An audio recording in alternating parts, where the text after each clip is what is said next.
দর্শক, আমরা একটু জানিয়ে দেই আপনাদের যে কিছুক্ষণ আগেই কিন্তু শেখ হাসিনার বিরুদ্ধে আন্তর্জাতিক অপরাধ ট্রাইব্যুনালে যে অভিযোগ দায়ের করার যে বিষয়টি সেটি কিন্তু আনুষ্ঠানিকভাবে শুরু হয়ে গেছে এবং যেটি কিনা বাংলাদেশ টেলিভিশন বিটিভিতে প্রচারিত হচ্ছে।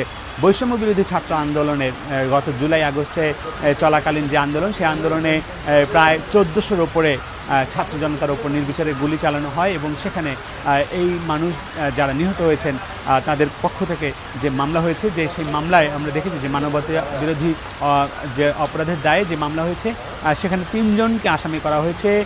সাবেক প্রধানমন্ত্রী শেখ হাসিনা এবং পাশাপাশি স্বরাষ্ট্রমন্ত্রী আসাদুজ্জামান খান কামাল এবং পুলিশের তৎকালীন প্রধান আইজিপি আব্দুল আল মামুন, তাদের বিরুদ্ধে অভিযোগ দায়ের করা হয়েছে এবং আজকে থেকেই কিন্তু বৈষম্য বিরোধী ছাত্র আন্দোলনে নিহত যারা হয়েছেন, ছাত্র জনতা যারা নিহত হয়েছেন, তাদের এই মামলায় মূলত আজকে থেকেই বিচারিক যে কার্যক্রম আনুষ্ঠানিকভাবে সেটি কিন্তু শুরু হয়ে গেছে। এটি কিন্তু শিক্ষার্থীদের বা ছাত্র জনতার একটি অন্যতম দাবি ছিল যে জুলাই গণ অভ্যুত্থানে যারা নিহত হয়েছেন, যারা আহত হয়েছেন, তাদের যে মামলা, সেই মামলার কার্যক্রম বাস্তবায়ন করা। এবং আজকে থেকে আনুষ্ঠানিকভাবে আমরা দেখছি যে প্রধান যে অভিযুক্ত প্রধানমন্ত্রী শেখ হাসিনা সাবেক এবং সাবেক স্বরাষ্ট্রমন্ত্রী আসাদুজ্জামান খান কামাল সহ যে 3 জন রয়েছেন, তাদের বিরুদ্ধে আজকে কিন্তু আনুষ্ঠানিকভাবে বিচার কার্যক্রম শুরু হয়েছে। তবে আমরা যদি বলবো যে এই 2-3 জন আসামির মধ্যে ইতিমধ্যে সাবেক আইজিপি আব্দুল আল মামুন কারাগারে রয়েছেন, অপর 2 জন আসামি স্বরাষ্ট্রমন্ত্রী আসাদুজ্জামান খান কামাল এবং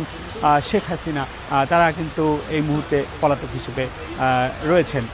অর্থাৎ এভাবে তাদের এই পলাতক অবস্থাতেই কিন্তু তাদের যে বিচার, সেই বিচার কার্যক্রম কিন্তু শুরু হয়ে গেল।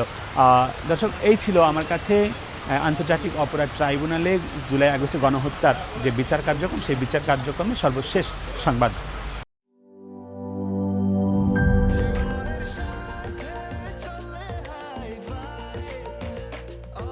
স্বাস্থ্যকর অল টাইম, সব সময় অল টাইম হেলদি লাইফ।